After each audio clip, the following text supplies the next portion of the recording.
이제 우리 다 같이 묵도하심으로 오늘 거룩한 주일 아침 예배를 하나님 앞에 드리도록 하겠습니다.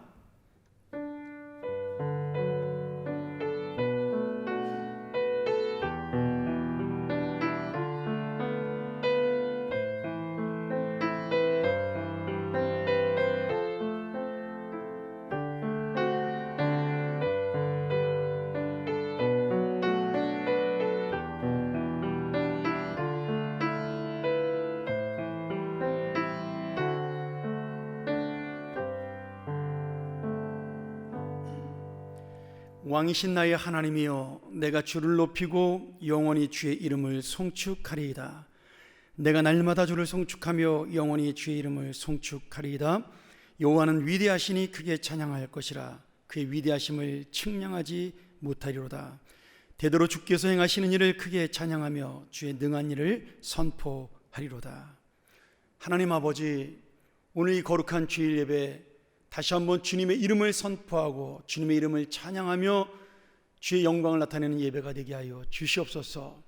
우리 마음 또한 그 영광스러운 주님을 바라보며 소망과 기쁨을 얻는 감동의 예배가 될 수 있도록 인도하시며, 비록 우리가 화면으로 얼굴을 대하지만 우리의 심령 속에 살아계신 성령님이 역사하는 하늘의 예배가 될 수 있도록 축복하여 주시옵소서. 예수 그리스도의 이름으로 간절히 기원하옵나이다. 아멘. 우리 사도신경으로 신앙 고백합니다. 전능하사 천지를 만드신 하나님 아버지를 내가 믿사오며 그 외아들 우리 주 예수 그리스도를 믿사오니, 이는 성령으로 잉태하사 동정녀 마리아에게 나시고 본디오 빌라도에게 고난을 받으사 십자가에 못 박혀 죽으시고 장사한 지 사흘 만에 죽은 자 가운데서 다시 살아나시며 하늘에 오르사 전능하신 하나님 우편에 앉아 계시다가 저리로서 산자와 죽은 자를 심판하러 오시리라. 성령을 믿사오며 거룩한 공예와 성도가 서로 교통하는 것과 죄를 사하여 주시는 것과 몸이 다시 사는 것과 영원히 사는 것을 믿사옵나이다. 아멘. 우리 함께 성시 교독하도록 합니다. 너희 권능 있는 자들아, 영광과 능력을 여호와께 돌리고 돌릴지어다. 여호와께 그의 이름에 합당한 영광을 돌리며 거룩한 옷을 입고 여호와께 예배할지어다. 여호와의 소리가 무리에 있도다. 영광의 하나님이 우레소리를 내시니 여호와는 많은 무리에 계시도다. 여호와의 소리가 힘있으며 여호와의 소리가 위엄차도다. 여호와의 소리가 백향목을 꺾으시며 여호와께서 레바논 백향목을 꺾어 부수시도다. 그 나무를 송아지같이 뛰게 하시며 레바논과 시련으로 들송아지같이 뛰게 하시도다. 여호와의 소리가 화염을 가르시도다. 여호와의 소리가 광야를 진동하시며 여호와께서 과데스 광야를 진동시키시도다. 여호와의 소리가 암사슴을 낙태하게 하시고 삼림을 말갛게 벗기시니 그의 성전에서 그의 모든 것들이 말하기를 영광이라 하도다. 여호와께서 홍수 때 좌정하셨으며 여호와께서 영원하도록 왕으로 좌정하시도다. 여호와께서 자기 백성에게 힘을 주시며 여호와께서 자기 백성에게 평강의 복을 주시리로다. 아멘. 우리 찬송가 365장 찬양합니다.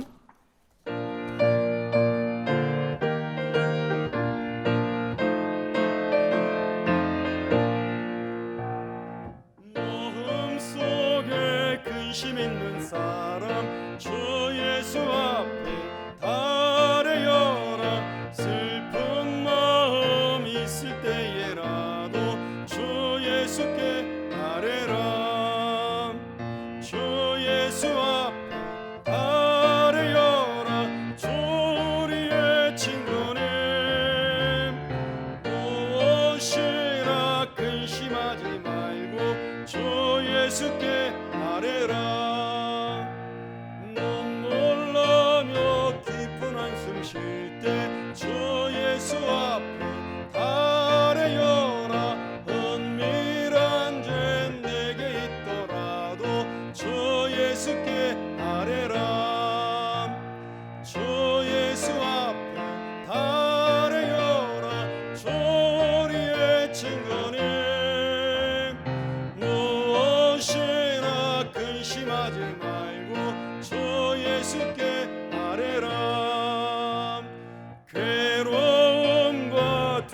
있을 때에 주 예수 앞에 아뢰어라. 내일 내를 염려하지 말고 주 예수께 아뢰라. 주 예수 앞에 아뢰어라. 주 우리의 친구는 무엇이라 근심하지 말고 주 예수께 아뢰라. 죽음 앞에 겁을 내는 자여 주 예수 앞에 아뢰어라. 하늘 나라 바라보는 자여 주 예수께 아뢰라. 주 예수 앞에 아뢰어라. 주 우리의 친구는 무엇이라 근심하지 말고 주 예수께 아뢰라. 아멘. 우리 예배를 위해서 정호철 장로님께서 기도해 주시겠습니다.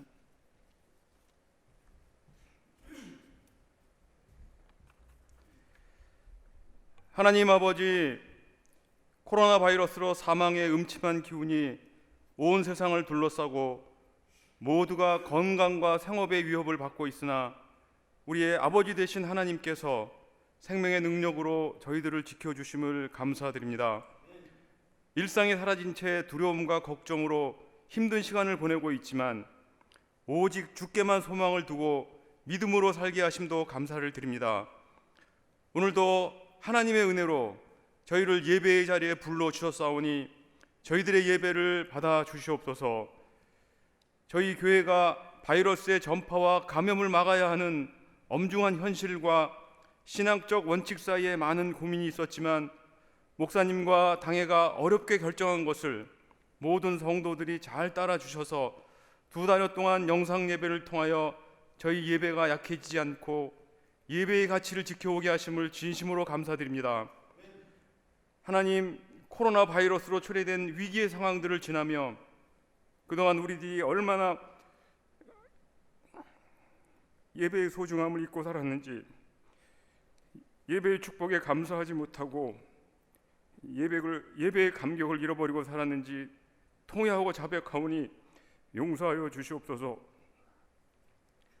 우리 성도들이 함께 모이던 예배의 자리가, 마음을 모아 함께 드리던 기도가, 한 목소리로 드리던 찬양이, 여기저기서 이루어지던 나눔과 교제가, 식당에서의 한 끼 식사까지도, 또 스치며 인사를 나누던 어르신들과 어린이들의 모습이 교회 여기저기의 소음까지도 너무도 그리워집니다. 하나님, 지금의 모든 상황에 하나님의 뜻이 계심을 믿사오니 속히 모든 상황들이 정리되어 제자리를 찾게 하시고 하나님의 선하시고 온전하신 뜻이 이루어지게 하여 주시옵소서. 다행스럽게 이번 주부터 사회적 거리 두기가 많이 완화되어 저희 교회도 본당 예배와 영상 예배를 동일한 시간에 드리고 있사오니 모두 함께 예배의 소중한 가치를 깨닫고 하나님께 영광과 감사를 드리게 하옵소서. 특별히 주일 예배가 유일한 신앙 통로요 기쁨이 되신 우리 어르신들이 그동안 교회를 출석지 못해 많이 힘드시고 마음이 아프셨지만 모든 상황들이 깨끗이 정리되어 건강한 예배를 드릴 수 있을 때까지 조금 더 참고 인내케 하옵소서. 코로나 바이러스로 이 나라 정치, 경제는 물론 교육, 복지, 의료, 심지어 종교계까지 몸살을 앓고 있습니다. 하나님, 이 나라의 민족을 긍휼히 여겨 주시옵소서. 속히 코로나 바이러스가 퇴치되어 모든 것들이 회복되게 하시고 무엇보다도 이 민족이 하나님의 사랑을 알게 하여 주시옵소서. 사랑하는 평안의 성도들, 힘들지만 낙심치 않고 포기하지 않도록 주님의 손으로 붙들어 주시옵소서.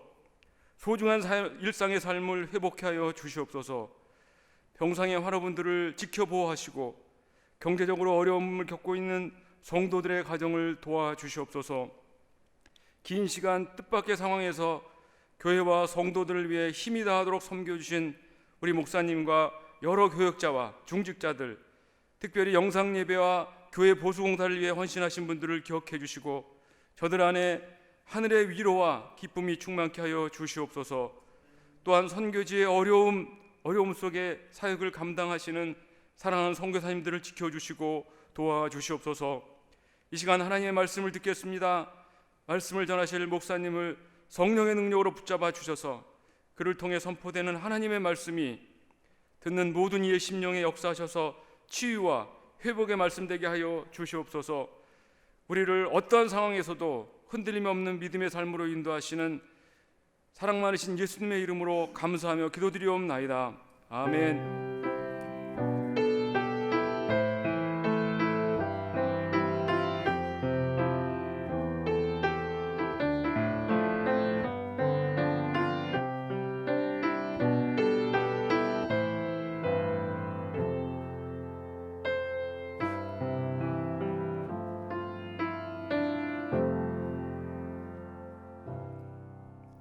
우리 오늘 하나님의 귀한 말씀 함께 보도록 하겠습니다. 창세기 1장 1절부터 5절의 말씀입니다.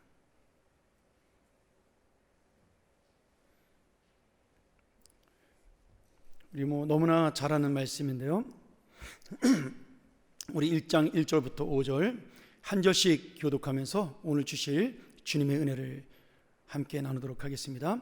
태초에 하나님이 천지를 창조하시니라. 그 땅이 혼돈하고 공허하며 흑암이 깊음 위에 있고 하나님의 영은 수면 위에 운행하시니라. 하나님이 이르시되 빛이 있으라 하시니 빛이 있었고 그 빛이 하나님 보시기에 좋았더라. 하나님이 빛과 어둠을 나누사 같이 봅니다. 하나님이 빛을 낮이라 부르시고 어둠을 밤이라 부르시니라. 저녁이 되고 아침이 되니 이는 첫째 날이니라. 아멘.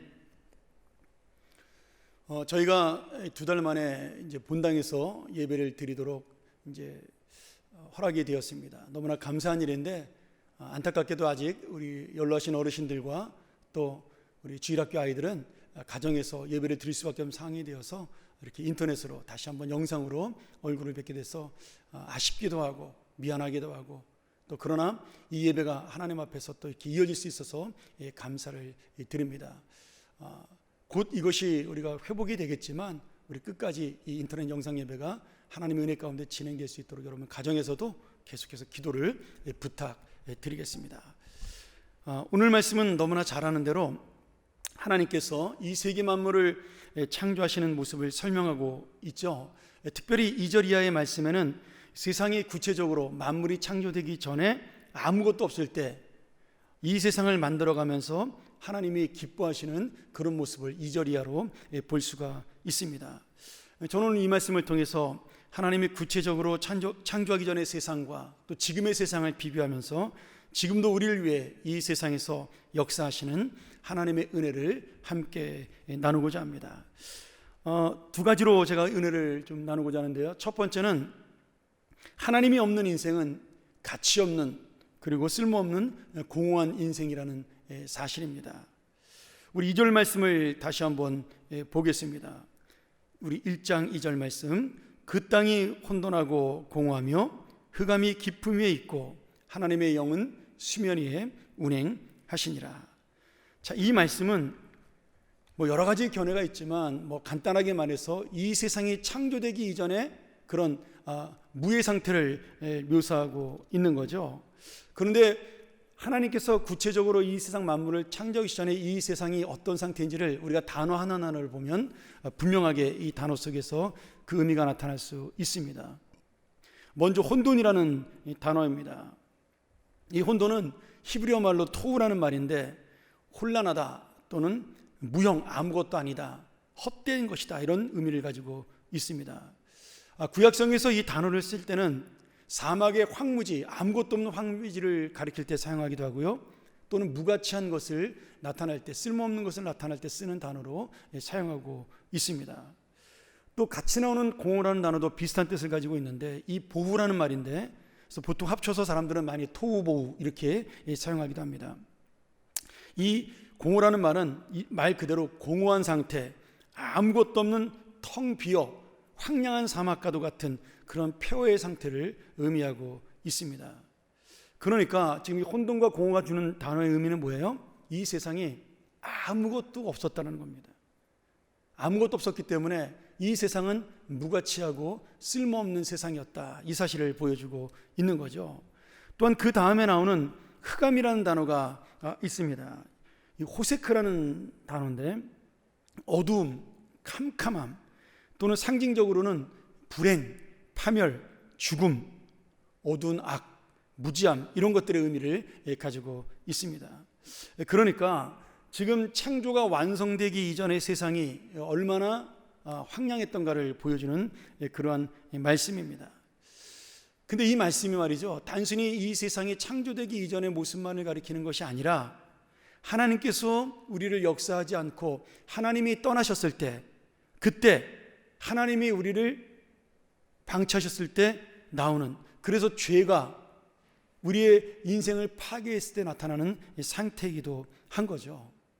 그러니 지금 이 말씀, 혼돈과 공허와 암흑이라는 것은 지금 이 세상만을 말하는 것이 아니라 우리의 마음 상태, 하나님이 떠나간 우리의 마음, 또는 이 현대에 있어서도 하나님이 함께하지 않는 이 세상의 모습들을 우리에게 보여주는 그런 단어입니다. 대표적으로 예레미야 4장에 그 말씀이 나오는데요, 우리 22절부터 23절의 말씀을 한번 같이 보겠습니다. 제가 한번 보도록 하죠. 내 백성은 나를 알지 못하는 어리석은 자요, 지각이 없는 미련한 자식이라. 악을 행하기에는 지각이 있으나 선을 행하기에는 무지하도다. 여러분, 지금 이스라엘 백성의 상태가 어떤 상태예요? 마치 아담이 선악과를 따먹고 그 마음이 악한 것이 무엇인지, 죄는 무엇인지 아는데 선한 것은 무엇인지 모르는 무력한 상태를 가리키고 있는 겁니다. 그래서 범죄하면서도 그것이 죄인지를 모르는 거죠. 23절 보도록 합니다. 그런 상태를 하나님이 뭐라고 말씀하셔요? 보라, 내가 땅을 본즉, 그런 무지한 사람들이 있는 이 살아가는 땅을 보니 혼돈하고 공허하며 하늘에는 빛이 없으며. 그럼 이 말씀이 창세기 1장 2절의 말씀과 똑같습니다. 지금 하나님을 떠난 이 심령의 상태, 그리고 그들이 다스리는 이 세상은 뭐예요? 혼돈하고 공허하고 하늘에는 빛이 없다. 하나님이 창조했던 세상의 이전으로 돌아가는 그러한 상태를 가리키고 있다는 겁니다. 지금 이 모습이 이스라엘이 불신앙으로 범죄해서 하나님을 떠나고, 그래서 하나님의 역사도 그들을 떠나게 되고 바벨론에게 심판받는 그러한 바로 전의 모습을 가리키고 있는 거죠. 그러면 여러분, 지금 이 세상과 우리의 상태는 어떤 모습일까요? 혼돈과 공허가 하나님 앞에 무가치하고 쓸모없는 것을 의미하는 상징적인 뜻이 있다면, 우리 역시도 하나님의 은혜와 역사를 놓칠 때 이 세상과 우리의 인생은 이렇게 쓸모없고 무가치한 존재가 될 수밖에 없다라는 겁니다. 우리가 잘 알지만 우리는 하나님의 창조물 중에서 하나님의 형상을 가진 가장 귀한 피조물로 창조되었고, 피조물을 넘어 하나님의 자녀가 된 가장 가치 있고 의미 있는 존재로 하나님이 세워주셨습니다. 여러분, 단순한 피조물이 아니에요. 우리는 하나님의 형상을 가지고 하나님의 자녀가 된 이 세상에 유일하고도 무의한 그러한 피조물이라는 사실입니다. 그러나 우리의 인생이 하나님의 통치와 인도하심을 무시하고 나의 욕심으로 살아갈 때 우리의 영혼과 인생에도 혼돈과 공허가 일어나고 죄악의 어두움, 악의 어두움이 우리를 사로잡게 됩니다. 그럼 그런 인생은 이 세상에서는 아무리 빛나 보이는 인생이라 할지라도 하나님 앞에는 무가치하고 쓸모없는 인생으로 남게 되는 거죠. 여러분, 이스라엘에 왕들이 있었습니다. 우리가 왕이라는 것이 얼마나 위대하고 권력이 있는 자리고 좋은 자리예요. 근데 하나님이 볼 때 하나님을 떠난 왕은, 그 신앙을 버린 왕은 무가치하고 쓸모없는 왕의 이름을 가진 존재에 불과하다는 겁니다. 그러니 오늘 하나님 앞에서 가치 있는 존재는 이 세상에 보이는 것들에 의해서 결정되는 것이 아니라 우리의 눈에 보이지 않지만 내가 하나님을 붙들고 살아가는 신앙과, 그리고 그 중심에 하나님이 기뻐하는 삶을 살고 있는가에 대한 그것으로 우리의 삶의 가치가, 또 내 인생의 가치가 결정이 된다라는 거죠. 사랑하는 여러분, 우리는 지금 이 혼돈과 공허, 흑암의 어둠 속에서 정말 어려운 상황 속에 있다고 생각이 됩니다. 그럼에도 우리는 정말 하나님의 은혜를 붙잡고 살면 진정 또한 우리의 모든 가치가 주님밖에 없다는 사실을 깨달을 때 나는 다시 한번 하나님 앞에 이 어려운 시대를 이기는 존재, 가치 있는 존재로 다시 한번 서게 될 줄로 믿습니다. 오늘 우리 모두 다시 한번 내가 어떤 가치 있는 존재인지, 또 어떨 때 정말 하나님 앞에 가치 있는 존재가 되는지를 다시 한번 이 말씀을 통하여 우리를 돌아보는 귀한 시간 되기를 주의 이름으로 간절히 축원합니다. 두 번째는 하나님만이 쓸모없고 가치 없는 우리의 인생을 가치 있는 인생으로 인도해 주십니다. 우리 한 번 더 창세기 1장 2절을 한 번 더 보도록 하겠습니다. 그 땅이 혼돈하고 공허하며 흑암이 깊음 위에 있고, 그 다음 후반절에 하나님의 영은 수면 위에 운행하시니라. 너무나 놀랍게도 이 세상이 혼돈하고 공허하고 어둠에 잠겼을 때도 주님은 우리를 위해서 역사하시고 있다라는 겁니다. 하나님의 영이 수면 위에 운행하시니라. 이 말씀에 귀한 뜻이 담겨 있는 거죠. 하나님의 영은 성부, 성자, 성령 중에 성령을 가리키는 말입니다. 이 삼위일체 하나님께서 성부, 성자, 성령이 더불어 이 땅을 창조하신 거죠. 특별히 지금 하나님의 영이 수면 위에 운행하신다는 말은 우리에게 성령의 역사를 보여주고 있는데요, 여기 운행하다는 말이 굉장히 재미있는 단어입니다. 이 운행하다는 말이 라프라는 단어인데, 알을 품다, 날다, 부드러워지다, 그 새가 이렇게 날개짓을 하다, 그런 뜻이 있습니다. 그래서 학자들 간에 약간의 차이는 있지만 이 원어를 연구했던 구약학자들이 이 뜻을 두 가지로 크게 풀이를 하고 있습니다. 하나는 뭐냐면, 어미새가 새끼새의 탄생을 열망하면서 알을 소중히 감싸 안고 있는 것처럼 하나님께서 이 세상을 품고 보살피는 모습이다, 이렇게 해석을 합니다. 여러분, 그 알 속에 들어있는 새끼새는 아무것도 알지 못합니다. 어둡고 캄캄한 알 속에 갇혀 있는 거죠. 어쩌면 지금 우리의 현실일 수도 있는 겁니다. 언제 끝날지 모르고 언제 사라질지 모르는 이 코로나19 바이러스 속에 우리는 갇혀 있고 가둬져 있는 거죠. 그런데 하나님께서는 그런 어둠과 같은 상황 속에서 우리를 마치 어미새가 그 알을 품고 있는 것처럼 같이 품고 있는 겁니다. 언젠지는 모르지만 그 알이 금이 가서 깨지고 이 새끼새가 나오는 날 찬란한 햇볕이 그를 기다리고 있는 거죠. 그날을 위해 하나님은 지금도 준비하고 계시다라는 거예요. 그것을 지금 운행하신다라는 단어로 표현하고 있습니다.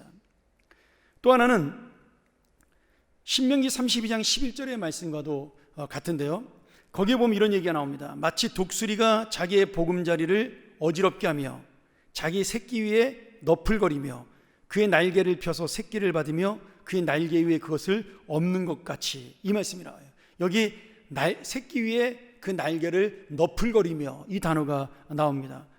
여러분, 독수리는 날개를 너풀거리면서 새끼를 보호하고 있습니다.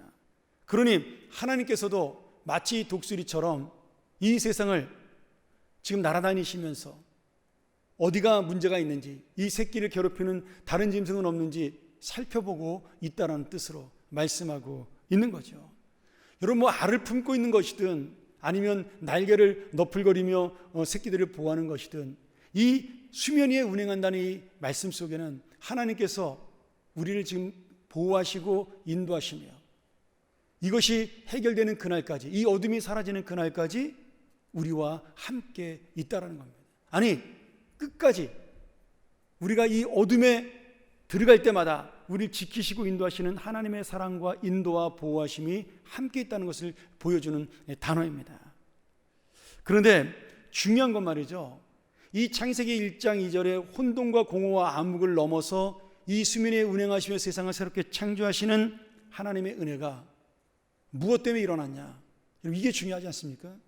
하나님이 그 땅을 만드시고 참 좋았더라라고 말씀하셨어요. 그리고 마지막에 우리 사람을 만드시고는 정말 좋았다, 이렇게 감탄하셨습니다. 그리고 뭐라고 말씀하시죠? 이 모든 세상을 내가 너희에게 다스릴 수 있도록 권한을 주겠다. 창세기 1장 27절 28절에 문화명령, 너희는 생육하고 번성하라, 땅을 정복하라는 명령을 우리에게 주시는 겁니다.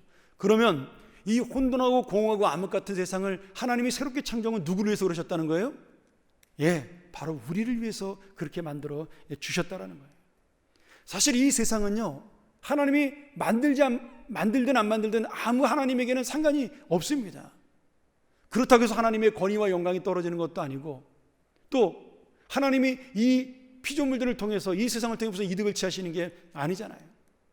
그러니 이 세상을 창조하신 그 은혜, 하늘과 땅을 만드시고 태양과 달을 만드시고 이 세상의 온갖 피조물들을 만드신 그 은혜는 뭐냐면, 우리 하나님의 형상으로 빚어져 하나님의 자녀가 된 우리들을 위해서 하나님이 이 세상을 준비하고 만들고, 이것을 성경에서는 조성했다라는 단어로 쓰고 있는 거죠.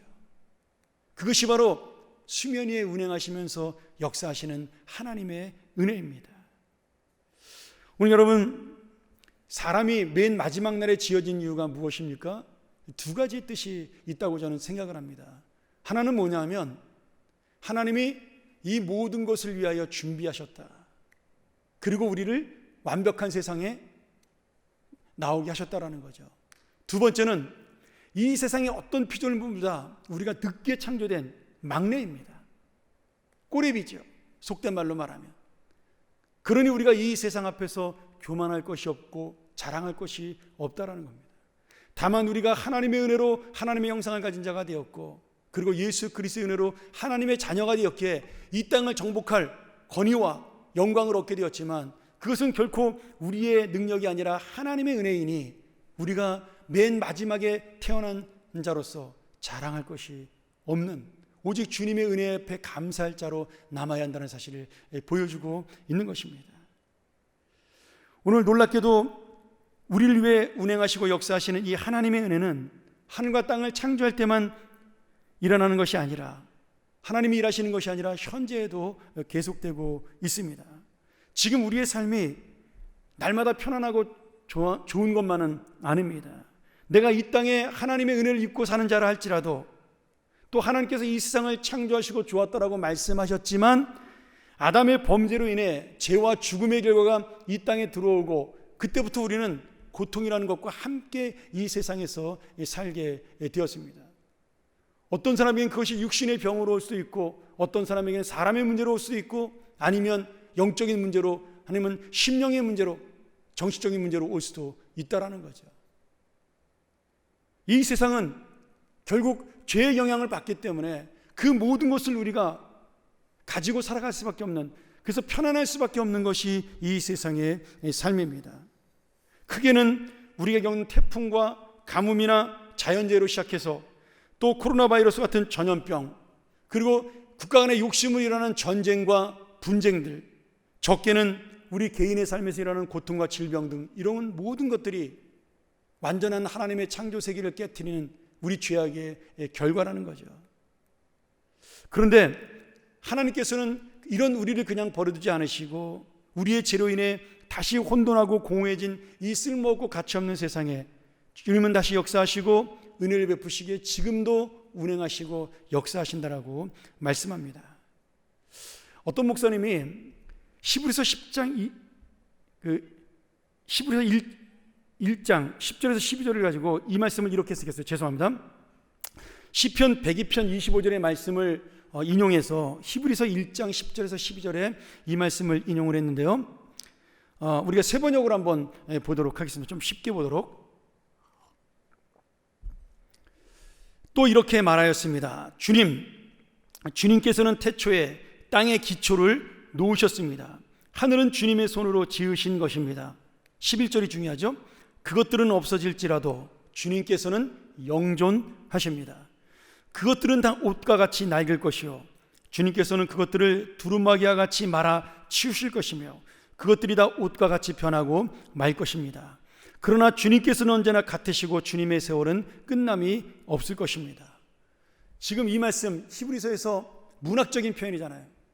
얼마나 재미있는 표현이에요. 하늘과 땅도 옷처럼 낡아진다라는 거예요. 의복처럼 갈아입을 것이라고 말씀하고 있습니다. 이 말이 무슨 의미입니까? 이 세상은 변한다라는 겁니다. 이 세상은 바뀐다라는 거예요. 근데 옷이 낡아지고 의복이 헤어진다는 건 뭡니까? 안 좋게 변한다라는 거죠. 그럼에도 이 세상은 시간이 지나면 변하고 달라지고 나빠지지만 또 자연재해를 통해서 산이 바다가 되기도 하고 땅이 가라앉기도 하지만 자연재해와 질병을 통해 사람들의 생활이 달라지기도 하지만 그러나 하나님은 변함이 없다라고 말씀하시는 겁니다. 제가 이 말씀을 읽다가 제 마음속에 그 생각이 들었어요. 이 출애굽기에 나오는 여러분 신명기 8장과 출애굽기에 보면 이스라엘 백성들이 40년을 광야 생활하면서 그들의 발이 부르트지 아니하였다. 그들의 신발이 헤어지지 않았다. 그들의 옷이 헤어지지 않았다. 신명기 8장에 그렇게 말씀하고 있어요. 그리고 이게 놀라운 거죠. 40년을 입었는데 그 옷이 떨어지거나 아니면 낡아지거나 그렇게 바뀌지 않았다는 겁니다. 하나님의 은혜와 역사죠. 근데 저는 그 말씀이 생각이 났어요. 하나님의 은혜가 있으면, 하나님의 역사하시면 우리 모든 것들은 이렇게 영원할 수 있다라는 거예요. 이 세상에서 내가 만든 것이고 부족한 죄인이 이룬 것이라 할지라도 하나님이 함께 하시는 것에는 영원한 놀라운 은혜가 있다라는 거죠. 그것이 바로 오늘 이 세상을 옷처럼 바꿔지는 그런 세상의 역사와 반대되는 하나님의 은혜입니다. 지난 4월 3일 날 코로나가 한참 극성을 부릴 때 뉴욕타임스의 칼럼니스트인 토마스 프리드먼이라는 사람이 우리나라를 방문해서 강의를 한 적이 있습니다. 그분이 그 강의 시간에 이렇게 이야기를 했어요. 세계는 코로나 이후와 애프터 코로나, AC라고 이렇게 부르더라고요. 코로나 이전, BC, 비포 코로나.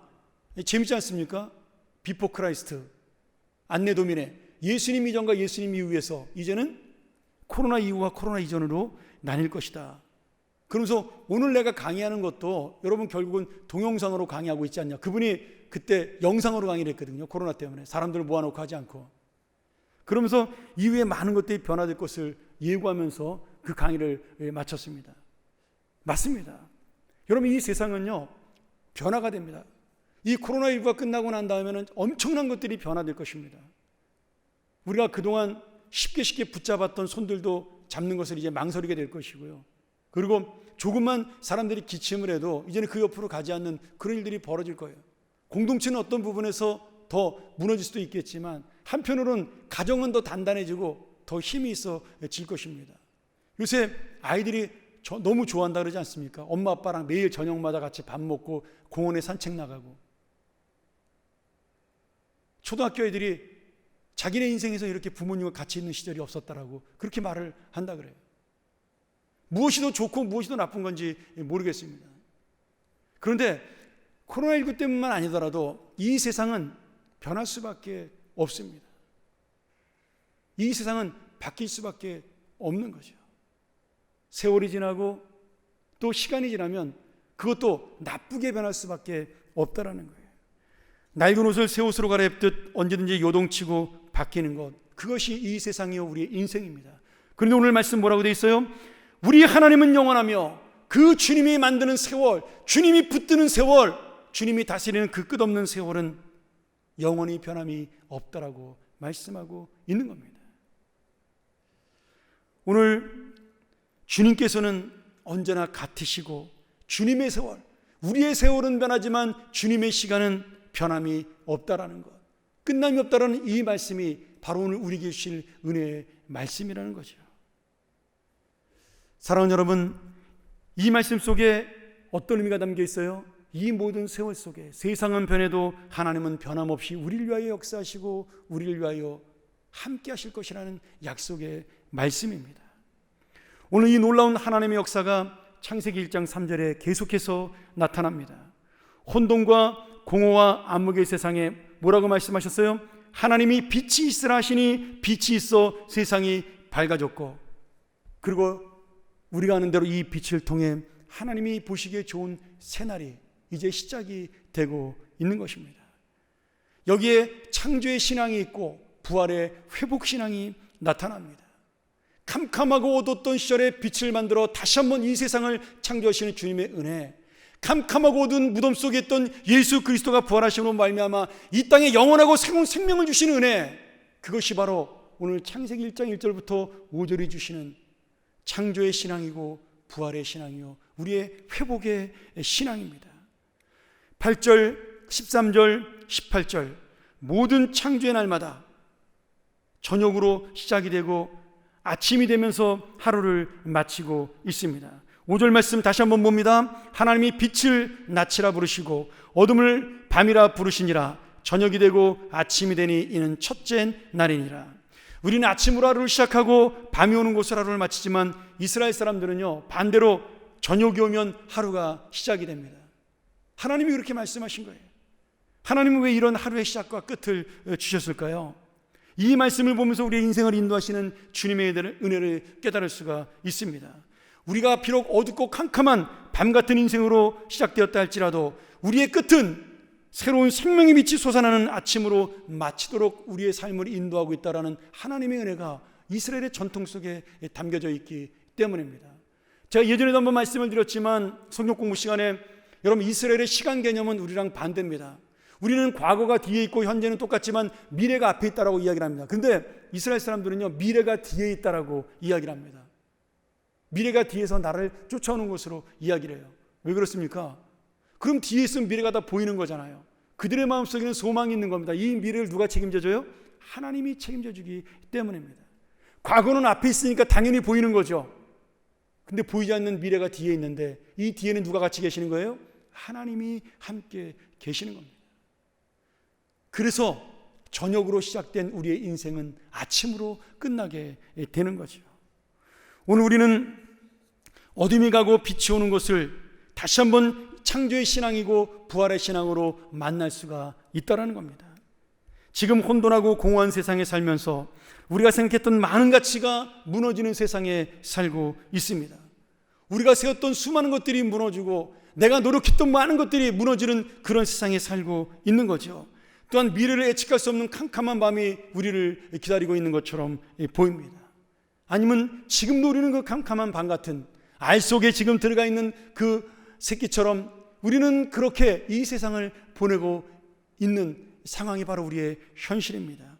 그러나 이것은 다시 한번 새로운 회복의 시작이 되고 그 알이 깨어지고 빛을 보는 그 시간에 주님의 진정한 가치로 다시 탄생하는 그런 역사의 시간이 될 줄로 믿습니다. 오늘 여러분 우리 계시는 하나님의 은혜는 바로 이것입니다. 오늘 이 코로나19를 통하여 어려움 당한 우리 모든 사랑하는 형제와 자매들이 바로 이 창조의 신앙 그리고 어둠을 깨고 일어난 부활의 신앙으로 다시 한번 회복되며 이 어둠과 그리고 이 죽음과도 같은 혼돈과 공허의 무가치한 인생이 결코 주님 앞에서는 무가치한 인생이 아니라 하나님이 함께하는 인생임을 깨닫고 여기에서도 긍정의 신앙, 믿음의 신앙 그리고 그냥 막연하게 기대하는 그런 신앙이 아니라 하나님이 나와 함께 하신다는 역사의 믿음을 가지고 살아가는 여러분 되기를 간절히 소원합니다. 제가 오늘 여러분에게 한 가지 글을 소개하고 말씀을 마치고자 합니다. 아마 인터넷으로 많은 분들이 보셨을 글이기도 한데요. 이 아프리카의 조그만 나라죠. 차드라는 아주 작은 나라가 있는데 내전으로 가장 아프리카에서 가난한 나라 중에 하나입니다. 근데 거기서 이 달렙이라는 그런 필명, 가명이죠. 그 이름을 가지고 어떤 시인이 쓴 글입니다. 이 코로나19 사태를 바라보면서 하나님의 섭리에 대한 노래를 했습니다. 한번 제가 여러분에게 읽어드리고 우리 말씀 마치도록 하겠습니다. 우리는 도저히 이해할 수 없는 하나님의 섭리, 아무것도 아닌 그 하찮은 것에 의해서 흔들리는 인류, 그리고 무너지는 사회. 코로나 바이러스라 불리는 작은 미생물이 지구를 뒤집고 있다. 보이지 않는 어떤 것인가가 나타나서는 자신의 법칙을 고집한다. 그리고 모든 것에 새로운 의문을 던지고 이미 고착된 규칙들을 다시 재배치한다. 다르고 새롭게. 서방의 강국들이 시리아와 리비아와 예멘에서 얻어내지 못한 휴전과 평화와 전투 중지 등을 이 조그만 미생물이 해내었다. 알제리 군대가 막아내지 못하던 리프 지역 시위를 종지부를 찍게 만들었다. 큰 기업들이 못하던 일도 해냈다. 세금을 낮추고 면제하고 무이자를 제공하고 투자기금을 끌어오고 전략적으로 원료, 석유의 가격이 낮추는 등 시위대와 조합들이 못 얻어낸 그러한 모든 것들, 프랑스의 경우는 사회보장 강화를 이 작은 미생물이 성취해냈다. 순식간에 우리는 하늘을 뒤덮고 있던 매연과 공기 오염이 줄었음을 깨닫게 되었고, 시간이 너무나 많이 생겨 갑자기 뭘 할지 모르는 정도가 되었다. 부모들은 이제 자신의 아이들에 대해서 이 시간 속에 알아가기 시작을 했고, 아이들은 집에서 가족과 함께하는 시간에 대해 배우기 시작했으며, 이 세상의 일은 이제 더 이상 삶에서 우선이 아니고 여행, 여가도 성공한 삶의 척도가 아니라 가정의 중요함을 깨닫기 시작했다. 우리는 곧 침묵 속에서 스스로를 돌아보기 시작했고, 약함과 공동체란 단어의 가치를 이해하기 시작했다. 우리는 가난하거나 부자거나 모두 한 배에 타고 있음을, 시장의 모든 물건을 마음껏 살 수도 없으며, 병원은 10,000원으로 가득 들어차 있고 더 이상 돈으로 해결되는 문제가 아님을 깨닫게 되었다. 바이러스 앞에서는 우리 모두 똑같이 연약한 존재일 뿐이라는 것도, 외출할 수 없는 주인들 때문에 차고 안에서 최고급 차가 잠자고 있으며, 그런 식으로 단 며칠 만에 세상에는 사회적 평등, 이전에는 전혀 불가능해 보였던 모든 평등이 이루어졌다. 공포가 모든 사람을 사로잡았다. 가난한 이들에게서부터 부유하고 힘있는 이들에게로 공포는 자기의 자리를 옮겼다. 우리에게 인류임을 자각시키고 우리의 휴머니즘을 일깨우며 화성에 가서 살고 복제인간을 만들고 영원히 살기를 바라던 우리 인류에게 그 한계를 깨닫게 해주었다. 하나님의 힘에 맞서렸던 인간의 지식 또한 덧없음을 깨닫게 해주었다. 단 며칠이면 충분했다. 확신이 불확실로, 힘이 연약함으로 권력이 연대감과 협조로 변하는 데에는, 아프리카와 여러 나라가 코로나의 안전한 대력이 되는 것, 많은 헛된 꿈들이 거짓말들로 변하는 데는 단 며칠이면 충분했다.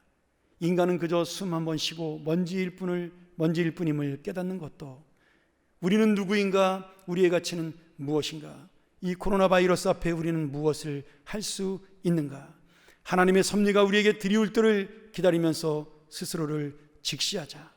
전 세계가 하나같이 직면한 코로나 바이러스 상황에서 우리의 인류애가 무엇인지 질문해보자. 잠시 들어앉아 이 유행병이 주는 여러 가지를 묵상해보고 살아있는 우리 자신을 사랑하자. 오늘 여러분, 이 시인 누군지는 모르지만 그분의 말대로 우리는 이 코로나 현실을 통해 잃은 것도 있지만 얻은 것 또한 분명한 가치가 있습니다. 제가 우리 장로님들하고 잠깐 그 얘기했지만, 제가 지난주 신문에서 그런 기사를 읽었어요. 중국에서 매년 공해로 죽는 숫자가, 오염된 공해로 폐질환으로 죽는 숫자가 코로나 바이러스 죽는 숫자의 거의 2배에 육박한다 그래요. 근데 올해 코로나 바이러스 덕분에 한꺼번에 많은 사람이 죽어서 그렇지 실제로 폐질환으로 사망자 수를 따지면 절반에 불과하다. 이것이 코로나 바이러스가 만들어낸 긍정적인 기적이다라고 누군가 기사를 실었더라고요. 우리가 물론 어렵고 힘든 가운데 있습니다. 경제가 어렵고요. 특별히 우리 소상공인들, 또 우리 임시직으로 계약직으로 다니는 모든 직장인들, 그리고 여행사, 호텔 등 정말 많은 어려움을 겪고 있는 그러한 회사들이 있습니다. 그러나 그 이면에는 또한 우리가 얻을 수 없는 정신적인 가치와 수많은 것들을 하나님께서 우리에게 좋은 것으로 바꿔주시고 있다라는 거죠. 어떻게 보면 우리 부모들이 그렇게 공부가 소중하다라고 아이들에게 날마다 압박을 가하고 강조를 했는데 몇 달 동안 쉬어도 우리에게 아무런 문제도 일어나지 않습니다. 지금 외국 같은 경우는 한 학기 전체, 거기는 방학을 5월 중순이면 다 끝나니까 이미 한 학기 전체를 전부 다 없애버렸어요. 그럼에도 불구하고 우리에게 아무런 문제가 일어나지 않습니다. 어쩌면 정말 소중하고 가치 있는 것이 무엇인지를 우리가 이런 사실을 통해 깨달아 볼 때, 이 코로나19는 정말 재앙으로 끝나는 것이 아니라 우리의 인생을 새롭게 바꾸는 놀라운 하나님의 기회가 될 줄로 믿습니다. 사랑하는 여러분, 오늘 이 은혜를 묵상하면서 보니까 정말 그 흑암과 어둠, 공허하고 온돈한 그 쓸모없는 세상 속에서도 언제 어디서나 우리를 품어주시는 아버지 하나님, 우리를 어둠에서 빛으로 인도하시며 우리를 가치 있는 존재로 만들어주시는 우리의 아버지 하나님, 그 결론이 오늘 말씀의 제목인 우리를 끝까지 좋았다로 인도하시는 하나님 아버지입니다. 하나님은 오늘도 우리를 인도하시고 내일도 우리를 인도해 주실 것입니다. 어지럽고 공허한 세상, 어둠처럼 아무것도 보이지 않는 절망의 세상을 살아가는 우리를 창조 때부터 주님 다시 오실 날까지 끝까지 변함없이 인도하시는 아버지 하나님, 오늘 그분이 바로 나의 하나님, 나의 아버지이십니다. 우리 함께 기도하겠습니다. 우리 말씀 기억하면서 같이 기도하기를 원합니다. 하나님께서 우리 인생을 편안하게 인도하시지만은 않습니다. 근데 사실 그것도 우리의 죄 때문이죠. 우리의 욕심 때문입니다.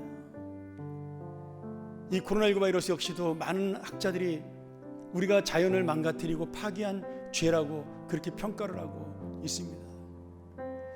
그럼에도 우리는 우리의 죄를 회개하며 주 앞에 나갈 때 하나님은 함께 계시고 우리와 동행하시며 우리를 지켜주시는 거죠. 혼돈과 공허 속에 그 흑암의 어둠 속에서도 우리를 인도해 주실 것입니다. 오늘 우리는 그 무덤 안에 있는 예수 그리스도처럼, 아니면 탄생을 기다리는 그 어두운 알 속에 있는 새 새끼처럼 오직 주님의 날을 기다리고 있지만 그 주님의 날은 빛이 있으라는 말 한마디로 금방 밝아질 날이 될 것입니다. 오늘 다시 한번 우리 이 시간 이 하나님의 은혜를 놓치지 않고 사는 인생, 그리고 내가 정말 어떤 것을 가치 있게 생각하며 살았 나를 돌아보는 인생, 다시 한번 그리고 나의 인생이 주님을 붙들므로 가치 있고 소중한 인생 되게 해달라고, 내가 이 손을 붙잡고 기도하는 나의 자녀, 내가 함께 기도하는 우리의 가정의 식구들, 우리 모두가 함께 가치 있는 인생이 되게 해달라고 우리 시간 통성으로 함께 기도하겠습니다. 하나님 아버지, 오늘 이 바이러스로 인하여 고통과 두려움 속에 있는 우리의 성도들 이 말씀으로 지켜주시고 이 어두움 가운데도 빛을 주시는 주님을 만날 수 있는 기회가 되게 하여 주시옵소서. 아버지 하나님, 이 어려움 속에도 지금 노력하는 수고하는 의료진들이 있습니다. 저들에게 지혜와 능력을 허락하여 주시옵소서. 사회의 경제적인 어려운 상황들로 고통당하는 형제와 자매들이 있습니다. 주님이여, 저들의 마음에 풍성한 위로로 함께 하시고 주님이 그들을 보호하는 놀라운 은혜로 해결되는 문제를 만나게 하여 주시옵소서. 우리 교회가 이 시간을 통하여 바로 이 은혜를 깨닫고 다시 주님 앞에 가치 있는 인생으로 돌아오는 성도들로 가득 차게 하여 주시옵소서. 주일 예배가 함께 이제 본당에서 시작이 됩니다. 오늘 우리는 안타깝게 함께하지 못하지만 그 예배에도 함께하여 주시고 그 예배를 통하여 하나님의 살아계심을 만나는 시간 될 수 있도록 인도하여 주시옵소서. 오늘도 우리를 함께 하시는 주님을 기대하고 소망합니다. 하나님 아버지, 감사합니다. 오직 우리가 눈을 들어 하늘을 바라보니 주님을 찬양할 수밖에 없는 인생임을 고백하며 우리를 인도하시는 주님이 우리와 함께 있다는 사실을 우리가 깨닫습니다. 주여, 하늘을 바라봐도 주님이 우리를 인도하시며 땅을 바라봐도 주님이 우리를 붙드신다는 이 사실을 기억하면서 이 하늘과 땅을 만드신 천지의 주제이신 하나님이 바로 우리의 아버지 되심을 깨닫는 하루, 그 아버지의 자녀가 되므로 내가 존귀한 가치 있는 자가 되었다는 사실을 깨닫고 이 세상의 그 무엇보다 소중한 믿음을, 하나님의 은혜를 붙들고 사는 인생 되게 도와 주시옵소서. 오늘 우리가 이 거룩한 날 다시 한번 주님 앞에 귀한 예물을 마음 가운데 드립니다. 세상은 어려워지고 힘들어지지만 우리의 믿음은 더 커짐으로 말미암아 하나님의 교회는 풍성해지고 하나님의 나라는 확장되고 우리의 믿음은 더욱더 놀랍게 성숙할 수 있도록 인도하여 주시옵소서. 이 예물이 바로 그런 우리의 믿음을 보여주는 예물, 우리의 삶을 주님 앞에 맡기는 예물로 드려질 수 있도록 도와주시며 예물 사용되는 곳마다 하나님의 역사, 하나님의 통치하심, 하나님의 빛이 드러날 수 있도록 인도하여 주시옵소서. 이 코로나19를 통해 어려움을 당하고 있는 전 세계 방방곡곡의 선교사들을 지켜주시며 미자립교회를 인도하시며 하나님이 붙들어주셔서 이 어려운 시대를 이겨나가는 지혜와 그리고 하나님의 은총을 허락하여 주시옵소서. 지금은 우리의 생명과 소망 되시며 끝없이 우리를 사랑하시는 예수 그리스도의 은혜와 우리를 붙잡으시되 끝까지 붙잡아 주시는 아버지 하나님의 놀라우신 사랑과 오늘도 함께 하시고 내일도 역사하시는 성령님의 운행하시는 그 은총이 오늘 주의 말씀, 주의 예배를 통하여 다시 한번 하나님의 가치 있는 인생을 깨닫고 주님의 보호하심과 인도하심을 믿고 다짐하는 우리 모든 성도들의 머리 위에, 저들의 가정과 저들의 사랑하는 자녀들 위에, 직장 위에, 사업 위에, 학업 위에, 또 하나님의 진리의 복음을 끝까지 전할 우리 평안교회 위에, 우리 선교사님들의 머리 위에, 사랑하는 북녘동포들의 안타까운 심령 위에, 어려움 당하고 있는 한국교회, 특별히 미자립교회 위에 지금부터 영원토록 함께 있을지어다. 아멘.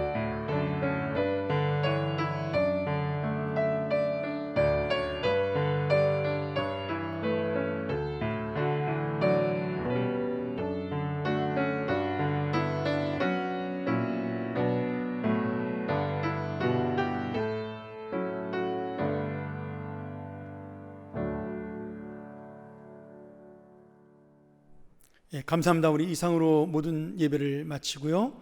제가 잠깐 여러분에게 교회 소식 전하고 마치도록 하겠습니다. 오늘서부터 우리 주일 1, 2, 3부 예배가 본당 예배로 진행이 됩니다. 다만 영아부, 유치부, 어린이부, 또 우리 연로하신 성도님들, 노약자들은 교회에서 별도 공지가 있을 때까지 인터넷 예배로 계속해서 대체하도록 하겠습니다. 예배당 입실 전에 항상 우리 코로나19로 인한 사회적 거리두기에 따라서 체온 측정, 출석자 명부, 기재, 그리고 손 세정 등 방역 조치에 협조해 주시길 부탁을 드리겠습니다. 내일 아마 우리 구청이나 우리 주민센터에서 직원이 나와서 아마 그것을 확인할 것 같습니다. 뭐 그거 아니더라도 우리의 안전을 위해서라도 부탁을 드리겠습니다. 기침이나 발열 증상이 있는 분들은 회복될 때까지 인터넷 예배를 해주시기 부탁드리겠습니다. 특별히 해외에서 오신 분들 반드시 2주 이상의 자가격리 후에 예배 출석을 해주시고요. 또 1, 2부 이게 중요한 광고죠. 사회적 거리두기 좌석 배치에 따라서 참석 인원수 조정이 필요합니다. 지금 본당에 약 150석밖에 준비가 되지 않았으니 우리 중직자 가정은 되도록 우리 일부 예배에 참석해 주시고요. 그리고 자리가 모자라는 경우 우리 중직자들이 우리 찬양대석에 앉아서 예배 드릴 수 있도록 부탁을 드리겠습니다. 계속해서 우리 수요 예배 금요기도에는 가정 예배로 대체를 하고 교회에서 가정 예배지를 제공합니다. 역시 토요일 아침 새벽기도의 영상이 여러분에게 제공되어서 금요기도에 대신 여러분이 영상으로 예배드릴 수 있도록 제공이 되겠습니다. 예배 좌석은 미리 표시된 위치에 않도록 우리 안내위원과 교육자의 안내에 따라 잘 따라주시기를 부탁드리고요. 영아부, 유치부, 어린이부는 부산에서 영상으로 제작된 가정의 신앙교육을 위한 프로그램에 적극적으로 동참을 부탁드리겠습니다. 교회에서 점심 식사는 당분간 제공되지 않고요. 예배 이후에는 모임 없이 즉시 집으로 귀가를 부탁드리겠습니다. 쉼터 바울 바나바실 1층 전체가 문을 열지 않습니다. 우리 인사하시고 바로 돌아가도록 부탁을 드리죠. 또한 마지막으로 예배를 참석하지 못하는 분들과 환우들을 위해서 우리 기도를 부탁드립니다. 또한 경조사나 입원 등 특별한 사항이 있는 교우들은 목자나 교구 교육자에게 꼭 연락 주시기 바랍니다. 우리 주보광고에는 나가지 못했는데 어제 금요일이죠. 금요일, 어제가 아니고 금요일 저녁 늦게 우리 권영신 형제 또 한혜숙자매 아버님께서 소천하셨습니다. 그래서 저희가 장례를 잘 치렀습니다. 여러분 나중에 교회에서 만나면 위로를 부탁드리겠습니다. 감사합니다. 우리 이상으로 모든 교회 소식 마치고요. 다시 우리 나가서 인사하시면서 우리 웃는 얼굴로 다음 주에 다시 뵙도록 하겠습니다. 감사합니다.